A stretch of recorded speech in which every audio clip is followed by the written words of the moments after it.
Welcome back to BattleBlogs. I've got a few of these to catch up on. This is for the 24th of February and March 3rd. Well, the preliminaries are still chugging along. We've got plenty more bots trying to prove themselves and make it into the round of 32, 36, the actual tournament. And we've got some rookies that are proving their designs over and over again lately. Like Glitch. I like Glitch. It's still doing that little unique drivetrain thing that only it and Shatter seems to have, with its very unique wheels. Instead of a bot that goes that, turns that. Glitch and Shatter glide along and can like always face their opponent. And I really like that configuration. And it's continued and continuing to be undefeated so far.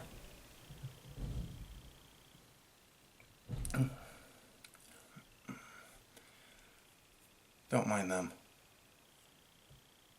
And I'm really liking Glitch. Glitch is continuing to be impressive. The top-like spinner Gigabyte went up against Smee. Has like 14 E's. Anyway, it's a weird name for a weird bot. Basically, it's two drive things and then a bending metal connector. The whole idea is to envelop the other bot and then attack it while it's stuck. But it's a weird bot and did not really succeed as well as it would have hoped against Gigabyte, which just packs a lot of destruction in that spinning top.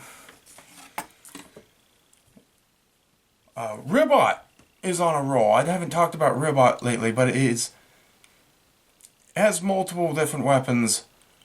It can switch up a vertical spinner, horizontal, low altitude undercutter, I think it's called. And cosmetically, they dress it up to make it look like a frog. And it's been enjoying a undefeated streak in the preliminaries. And moving this all, I like Ribot. Moving this all along, in game fought Sawblaze. And this looked like it was going to be another really, really good main event. It was over in seconds. Not because any bot actually got seriously damaged, far from it. Both wound up structurally just fine. But in-game hit Sawblaze just right with both its blade and charging action of the bot itself, that it knocked Jameson Go's Sawblaze bot into a corner, up and out of the ring, causing a ring out. So it was over really quickly. Without a doubt, if they get a rematch anytime soon, Jameson Go is going to drive his bot a little bit more carefully and is going to avoid those corners. I have no doubt.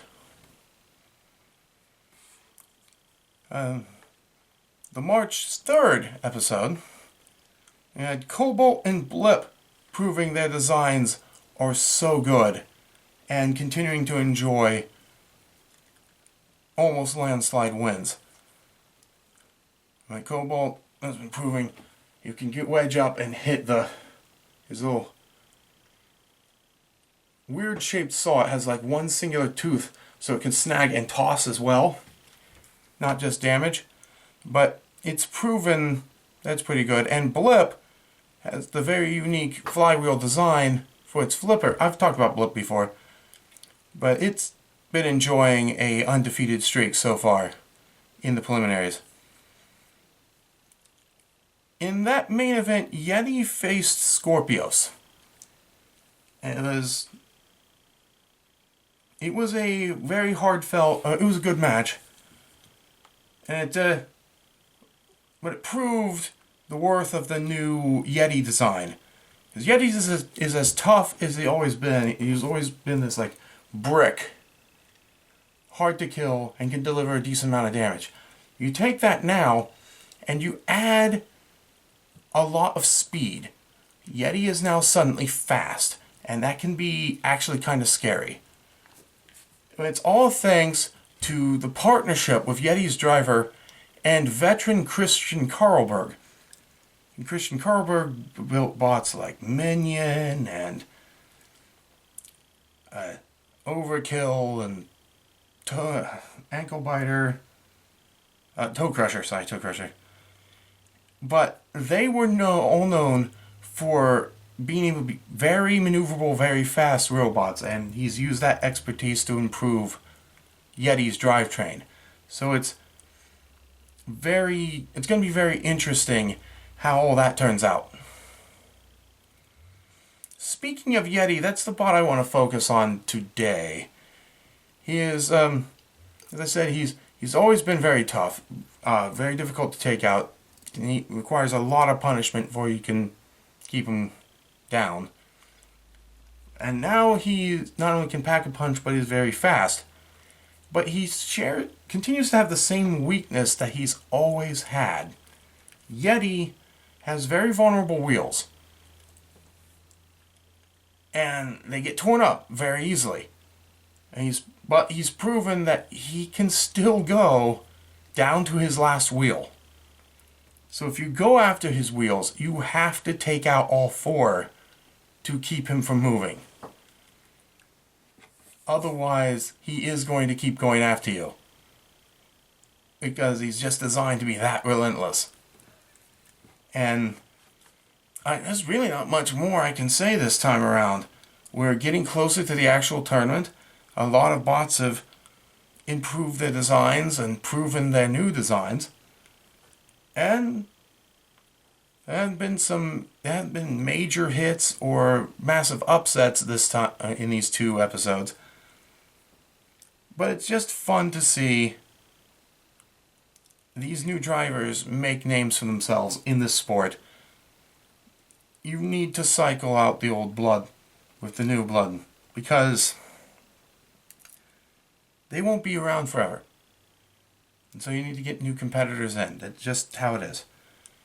And it's great to see them being able to hold their own instead of losing and then getting discouraged and not coming back. And but that's about it.